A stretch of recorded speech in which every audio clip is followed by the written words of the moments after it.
Assalamualaikum warahmatullahi wabarakatuh. Halo Sobat Hai. ASN, kembali lagi bersama saya, Muhammad Amar Asrop, di Podcast Kopi, Komunikasi Inspiratif ASN. Oke, sekarang kita sudah kedatangan 4 bintang tamu yang akan menjadi narasumber kita pada podcast kali ini. Sebelum kita mulai podcast, boleh dong kita perkenalan terlebih dahulu dari bintang tamu kita. Boleh dong dari yang paling ganteng terlebih dahulu, Bang Mufti, boleh perkenalan? Oke, terima kasih untuk waktunya, Bang Amar. Di sini saya akan memperkenalkan diri. Nama saya Mufti Sanur Gifari. Jabatan saya analis SDM, aparatur ahli pertama di kantor BKPSDM Kabupaten Seluma. Terima kasih, Bang Amar. Mungkin itu perkenalannya. Izin memperkenalkan diri juga Bang Amar, nama saya Nadia Wayuni Zahra, Dinas Kesehatan Kabupaten Seluma, Jabatan Penata Kelola Obat dan Makanan. Terima kasih. Hai Bang Amar, aku Rena Permatasari SAP, Arsiparis Ahli Pertama dari Unit Kerja Bapeda Kabupaten Seluma. Perkenalkan Bang Amar, nama saya Sabta Safiwarni dari instansi Satpol PP dan Damkar, Jabatan Perencana Ahli Pertama. Oke, Terima kasih. terima kasih kepada narasumber sudah memperkenalkan diri. Nah, karena perkenalannya sudah, pada podcast kita kali ini kita akan membahas tentang smart governance dan lebih spesifiknya ke good practice and bad practice untuk mewujudkan smart governance itu sendiri. Nah, kalau gitu boleh dong pendapatnya dari Mbak Rena, gimana sih good practice yang sudah ada di Bapeda tadi ya? Di Bapeda gimana Mbak Rena? Kalau sekarang ini ya menurut saya, pemerintah kita tuh udah benar-benar memanfaatkan digitalisasi dalam pelayanan dan komunikasi. Dari pengalaman saya sendiri sebagai kreator media sosial di unit kerja saya melihat media sosial bukan cuma tempat berbagi informasi, tapi juga jadi sarana transparansi supaya masyarakat bisa tahu kegiatan dari kinerja instansi. Contohnya kemarin pemerintah Kabupaten Seluma telah berhasil meraih predikat Badan Publik paling informatif di ajang Anugerah Keterbukaan Informasi Publik se-Provinsi Bengkulu. Kategorinya itu website PPID untuk setiap OPD. Website ini ikut memperkuat keterbukaan informasi karena masyarakat bisa mengakses informasi resmi OPD dengan lebih mudah. Menurut saya ini contoh nyata penerapan Smart ASN ya, memanfaatkan teknologi secara bertanggung jawab untuk transparansi dan pelayanan yang lebih baik. Oh gitu, berarti di Bapeda emang udah menerapkan Smart ASN ya. Gimana kalau di BKPSDM gimana Bang Mufti? Untuk di BKPSDM itu sendiri, Bang Amar telah menyediakan layanan aplikasi absensi secara digital untuk seluruh ASN di lingkungan pemerintah daerah Kabupaten Seluma.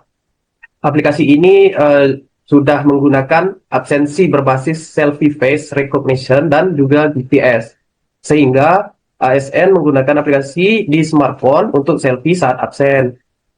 Fitur face recognition memastikan tidak adanya kecurangan atau istilahnya itu titip absen. Sementara GPS itu untuk memastikan ASN itu benar-benar berada di radius lokasi kerja yang ditentukan.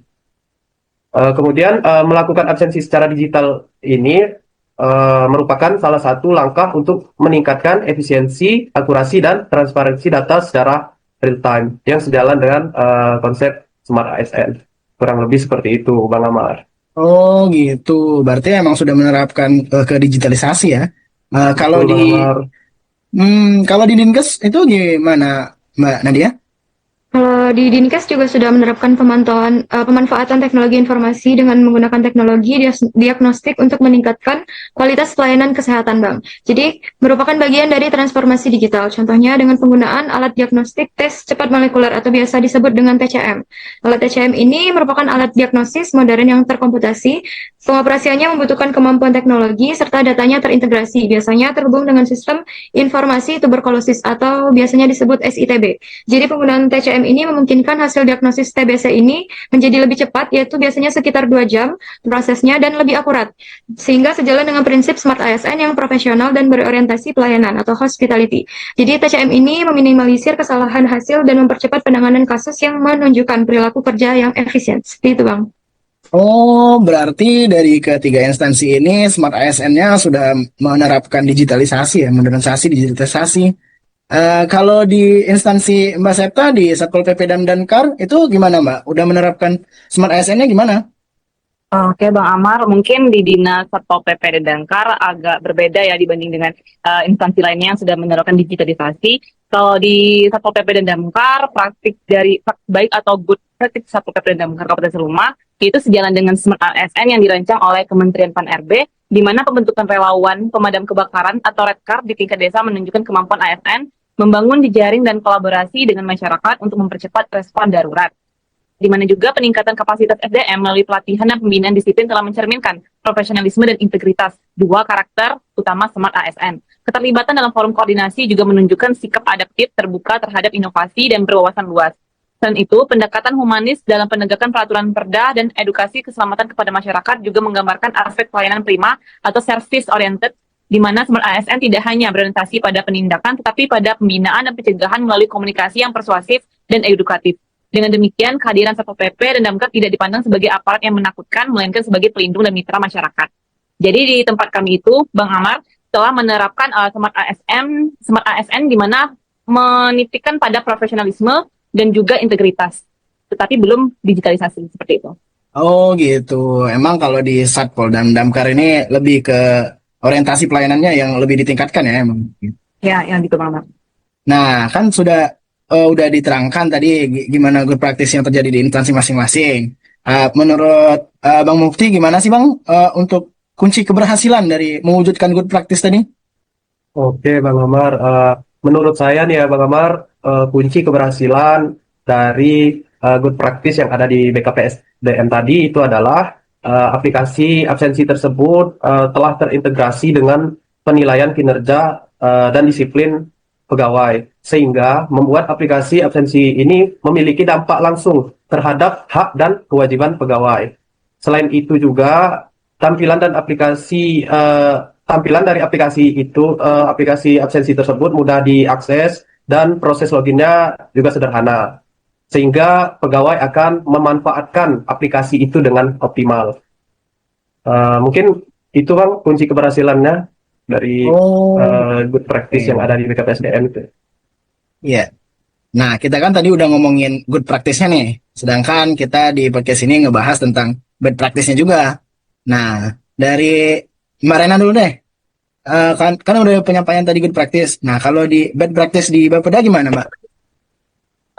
Ini sih nggak harus di Bapeda ya, seharusnya ini di seluruh OPD di kabupaten gitu. kita, di kecamatan kita, yang ada di lingkungan kerja kita. Menurut aku itu salah satu contohnya sikap kurang disiplin terhadap kegiatan kedinasan, misalnya tidak ikut upacara hari besar tanpa alasan yang jelas. Saya yakin di OPD rekan-rekan juga pasti ada yang seperti itu. Padahal kegiatan seperti itu juga bagian dari tanggung jawab dan bentuk penghormatan terhadap institusi, dan sejalan dengan konsep Smart ASN yang menekankan profesionalisme dan kedisiplinan, serta nilai berakhlak, terutama loyal dan akuntabel dalam menjalankan kewajiban. Kebiasaan ini mungkin terlihat sepele ya, tapi bisa mencerminkan kurangnya komitmen dan kedisiplinan. Kalau dibiarkan, dampaknya bisa mempengaruhi budaya kerja, semangat kebersamaan di lingkungan kantor. Penyebab yang kayak gini ini biasanya karena kurangnya kesadaran akan pentingnya kegiatan kedinasan dan kurangnya sikap bela negara sih. Jadi dianggap upacara-upacara itu sekedar formalitas. Jadi kurangnya rasa tanggung jawab dari diri sendiri dan lingkungan kerja yang tidak saling mengingatkan bisa juga jadi faktor kenapa kita kurang disiplin terhadap kegiatan kedinasan. Gitu Bang Amar. Oh, emang itu udah menyeluruh ya. Kalau dari bad practice yang Bang Mufti lihat gimana, Bang? Mungkin tidak banyak sih untuk bad practice yang ada di BKPSDM ini Bang Amar, tapi ada dari pandangan saya ada satu bad practice yang ada di BKPSDM, yaitu layanan administrasi yang masih lambat dan tidak transparan. Penyebabnya itu dikarenakan proses yang masih manual dan berjenjang terlalu panjang, dan juga minimnya pengawasan dan monitoring. Kemudian menurut saya juga nih Bang Amar, dari penyebab itu ada cara untuk mencegah gimana sih agar kegagalan itu tidak terjadi lagi dengan cara digitalisasi proses administrasi. Mungkin itu Bang Amar yang dari bad practice kantor BKPSDM. Oh gitu, di PKBSDM udah yang dilihat bad practice yang dilihat udah langsung tahu ya gimana cara mengatasinya ya. Bagus juga. Nah, kalau di dinas kesehatan gimana Mbak Nadia? Baik Bang Amar, mungkin bukan hanya di Dinas Kesehatan juga ya Bang Amar, mungkin di Oh, OPD-OPD lain juga. Jadi terkait dengan adanya penguasaan yang keharusan penguasaan teknologi tadi, masih ada beberapa ASN yang belum menguasai teknologi-teknologi penting, sehingga menyebabkan mungkin pelayanannya menjadi lambat, misalnya pada ASN yang sudah berumur. Mungkin penyebabnya kurangnya partisipasi dan kesadaran dari dirinya sendiri untuk dapat menguasai teknologi tersebut. Seperti itu Bang. oh gitu. Nah, dari bad practice ya dari ketiga narasumber tadi kan bad practice-nya ada dua di menyeluruh. Nah, kalau yang Mbak Septa alami gimana? Apa ada di instansi atau Mbak Septa melihat menyeluruh apa gimana? Masih sama Bang Amar. Kan kalau kami kan belum menggunakan digitalisasi. Nah, itu kurangnya pemahaman akan digitalisasi, kurangnya pelatihan akan digitalisasi. Jadi untuk membuat pelaporan ataupun laporan kegiatan di lapangan itu tuh masih minim gitu. Jadi itu perlu ditingkatkan sih. Itu aja. Oke. Kita sudah mendengar dari keempat narasumber kita tadi di good practice and bad practice yang sudah mereka alami. Ya, dapat kita simpulin bahwa good practice-nya itu sudah menerapkan smart ASN semua ya, smart ASN untuk mungkin di digitalisasinya atau ke pelayanan publiknya di Mbak Septa tadi kan udah pelayanan publik di tiga instansi tadi udah menerapkan modernisasi dan digitalisasi dan untuk di bad practice-nya mungkin saya rasa nggak terlalu ini ya mungkin lebih ke kesadaran diri sendirinya ya kayak di Mbak Rena tadi kan di upacara yang tidak mengikuti upacara kayak yang ada di Bupati kemarin kan sempat posting gitu kan untuk bad practice-nya banyak yang lalai untuk tidak menerapkan kesadaran dirinya kurang gitu kan.